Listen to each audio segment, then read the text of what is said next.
Hmm. Kwentuhin niyo, inay. Laruin niya, oh. Gusto niya may kakwentuhan, oh.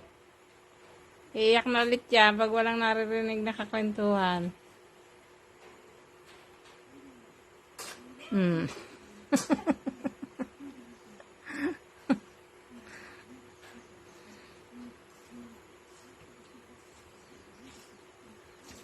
Oh, kwento, kwento.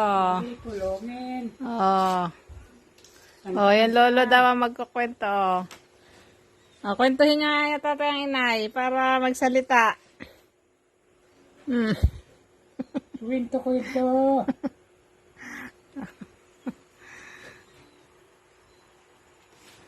Oh, kwento, bebe.